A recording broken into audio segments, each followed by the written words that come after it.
Hi, everybody. It's hard to believe that we've already hit the halfway point in the course, so I thought I would just touch base with you and talk a little bit about where we've been and where we're going for the remainder of the course. Um, this past week, we've been talking a lot about some of the models to consider when thinking about technology integration. And in this particular module discussion post, you were talking about the ADDIE model, the LODI model, and then we took a look at the article about some of the challenges of and things that we have to think about when we are implementing technology into our classrooms. So our discussions this week were very rich with some of these challenges. And I think as we move forward, we want to think about, the ADDIE model. One of the strengths of the ADDIE model is it reminds us that we need to, create and design and think about our lesson plans, but we also need to come back and look at it over and over and over again. So it reminds us that when it comes to technology, there has to be some reflection involved in order to, make progress and to move forward. For the LODI model, a lot of you use the word rubric for technology, and that's a good way of looking at it. You're really thinking about, where are we getting our students to go and how are we pushing them with the technology.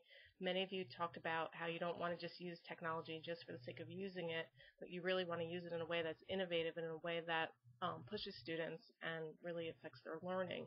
And in order to do that, you need to be reflective and to make sure that in your design of your lesson, and the LODI can help you to look at that, to make sure that you are not just at low levels of instruction, but really pushing them so that they're learning through what you're doing, and you're not just going through the motion and just using it just to use it or to meet a standard.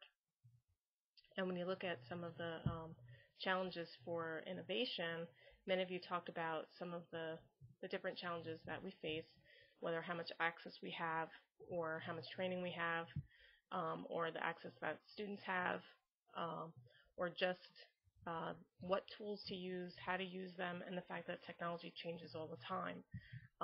So I think that when you're talking about technology integration, these three concepts are good to look at, because it reminds us to be reflective, to realize that we're dealing with constant change, to realize that when we design our lessons, we should do so with our students in mind and with learning in mind, and that this is something that takes a lot of thought and preparation and constant training. If we're going to be innovative, that means that we have to change with the times, and as things change too.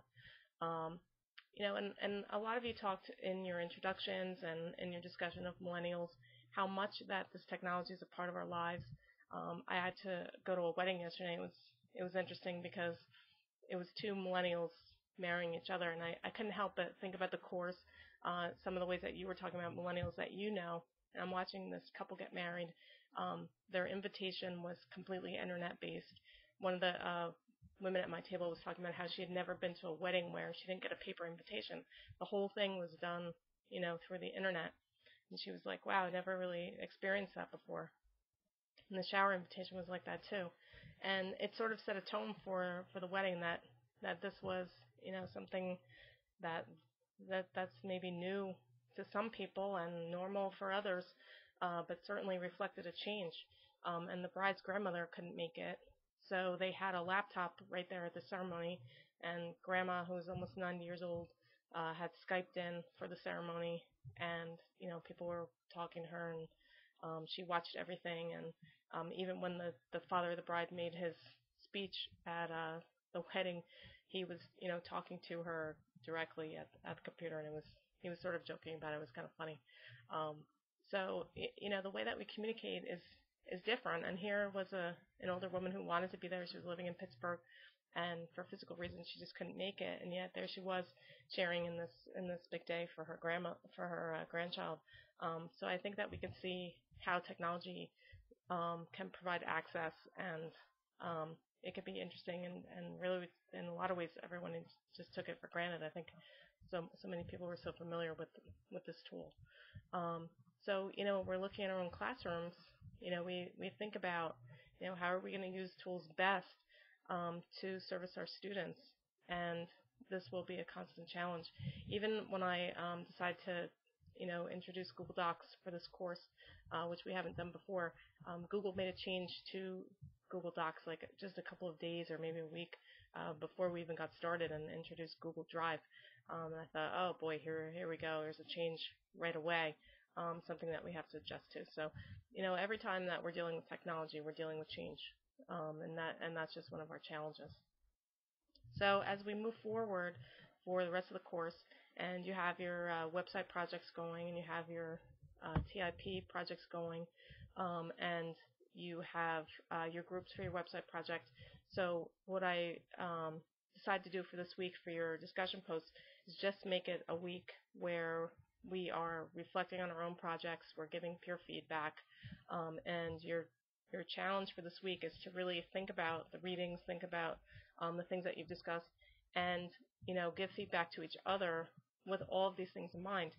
Pull out the Lodi framework, think about ADDIE, and as you reflect on each other's projects, keep those in mind and give some feedback. Also think about, where is the multimedia component in your project? Where's the interactive component? How are you going to keep students involved? How are students going to collaborate? How are students going to communicate with each other and with you? So as you're designing your project and your unit plans, keep these things in mind too. And as you give feedback to each other, make sure that these components are there. Share tools. A lot of you have been sharing tools and resources. This should give you some time really to reflect on some of the things you've read about, things that you are sharing with each other, and to add any component that you feel is missing in your two projects at this time. Always remember, if you need feedback from me, to feel free and do so. And in terms of giving feedback to you, I did share a Google Doc. I've been keeping the all of the rubrics in one Google Doc, and I'm just adding the points as you go along, and that way you can see what you finished, and we'll keep track of everything that way. Okay, so enjoy your week. Let me know if you need anything. Give feedback to your group members. Continue to work on your projects and to learn from your readings. And we will keep in touch this week and continue moving on.